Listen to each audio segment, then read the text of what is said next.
What's up, everybody? It's Jackson from ActionJacksonFitness.com. I'm here today to talk to you about rep tempos. I had somebody on my Facebook page looked at one of my workouts. They saw me list a bunch of rep tempos. They said, hey, what are these numbers? I don't know how to read them. Can you please explain? Figured, why answer it personally, just to that one person, when I can answer it here publicly and help out a bunch of people.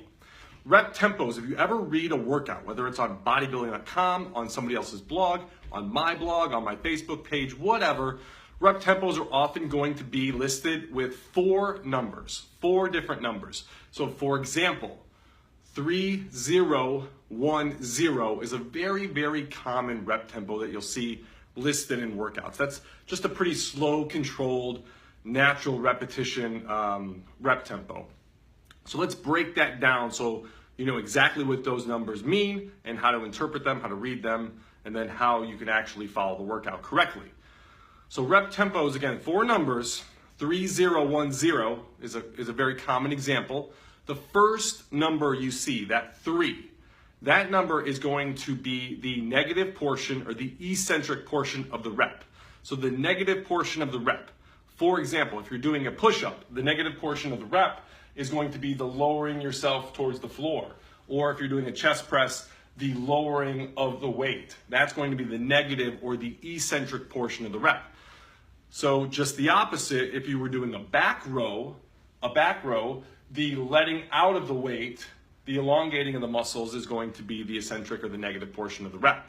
So whenever you're lengthening the muscle, that is going to be what we would consider the negative or the eccentric portion of the rep. That's what the first number in a rep tempo is associated with.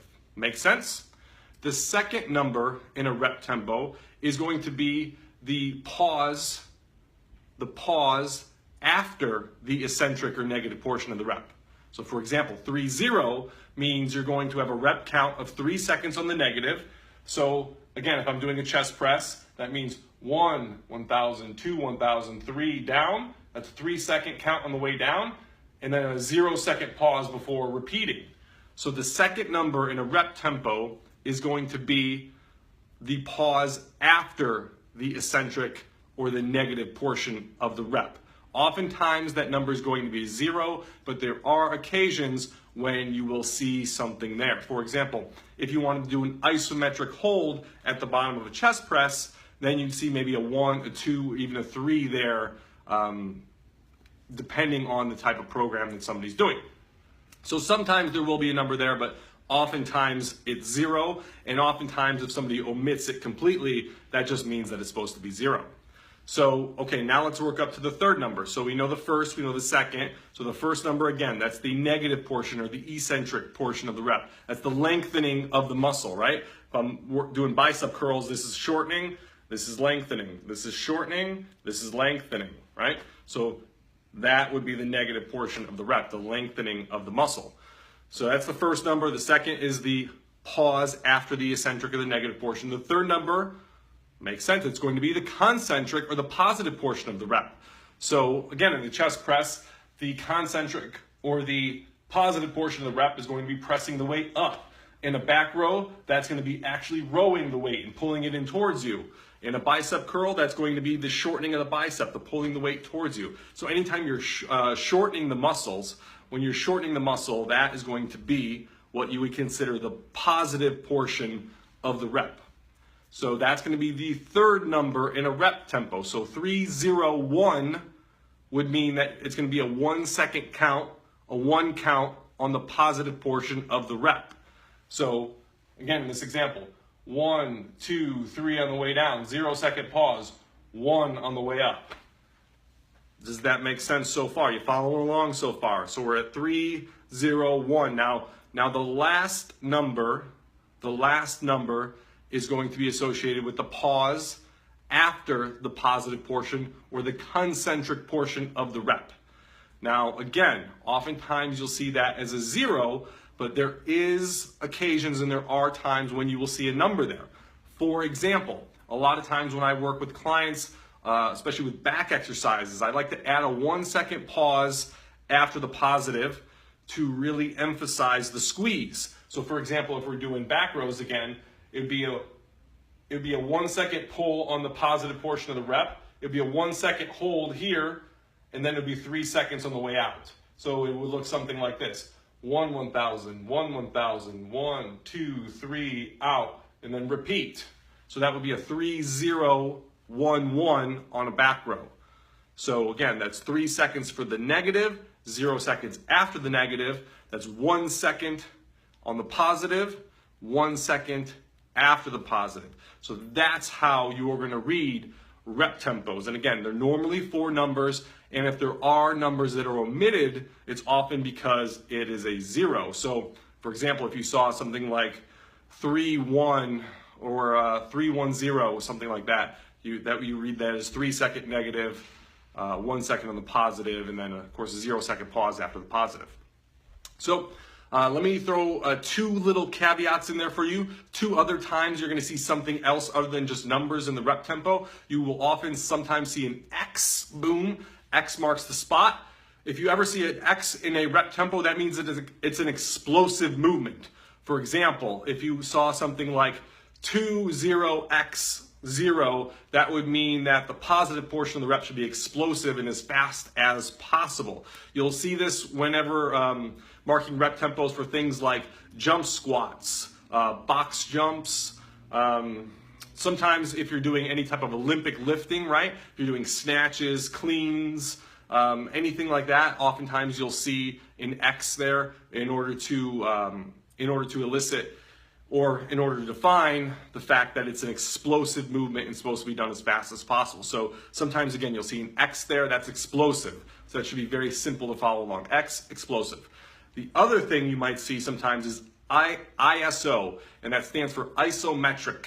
So if you see something like a forward plank, instead of seeing a rep tempo that says something like 3, 0, or 1, anything like that, you'll see ISO listed there. And ISO simply means isometric. Isometric means that you are working a muscle without shortening or lengthening it, right? So we talk about the bicep example. That's shortening, boom. That's the concentric, that's the positive portion of the rep. Lengthening the muscle, elongating the muscle, that is going to be the negative portion of the rep or the eccentric portion of the rep. Now, when it comes to something like a plank, right? It's an isometric movement because we're working our abdominals, we're working our core without actually moving the muscles. We're not shortening them, we're not elongating them, we're working them at the same distance. They're not being shortened or lengthened. They're just staying the exact same length, and we're working them that way. So, for example, if you were going to do like isometric, for example, bicep where you're just holding a curl at the top or something, you might see something like ISO listed there, ISO till failure, something along those lines, and that just simply means that you're working the muscle without shortening or lengthening the muscle. So quick recap, how to read rep tempos. Often it's going to be 4 numbers. So a very common one's going to again be 3, 0, 1, 0. So you'll see 4 numbers. If any of those numbers are omitted, oftentimes that means it's supposed to be a 0. So you would just think of it as a 0. The first number is again going to be the eccentric or the negative portion of the rep. Remember, on a chest press, that's going to be the lowering of the weight. On a back row on a back row, that's going to be the pulling the weight towards you.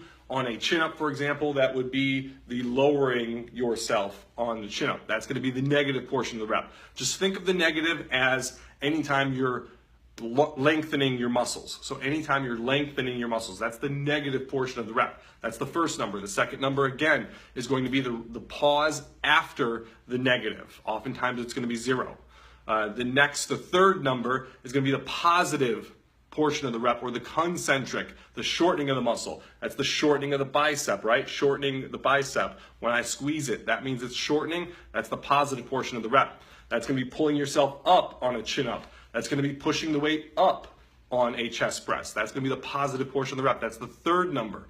The last and fourth number is going to be the rest after the positive portion of the rep. Again, oftentimes it's going to be 0, but there are certain situations, especially in intermediate to advanced lifting protocols, where you will have numbers after, you will have a number after the positive portion of the rep.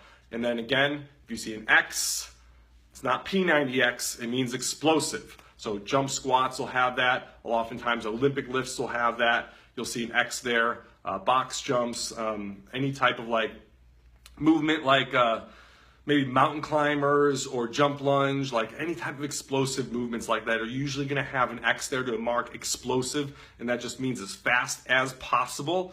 Again, that means fast as possible. It doesn't mean get out of control and injure yourself. It means as fast as possible with you staying under control of your body. And the last thing you'll see is ISO, and if you see ISO, that simply means isometric. That means working the muscle without shortening or lengthening the muscle. So an example of that would be planks. If you were just holding a plank, that's an isometric exercise. So that's how to read rep tempos. I hope this video was super helpful. Again, if you are on bodybuilding.com, if you're on my website, if you're looking at workouts, oftentimes you'll see these on there. That's when you want to go back to this video, reference it, understand how to read those rep tempos again. I'm Jackson from ActionJacksonFitness.com. Thanks for watching. If you like this video, please share it with your friends. Please let somebody know about it. Please let me know about it by giving me a thumbs up and let me know that you're enjoying what I'm doing, because I'm working hard here for you, and I just want to make sure that we are on the same page. See you later.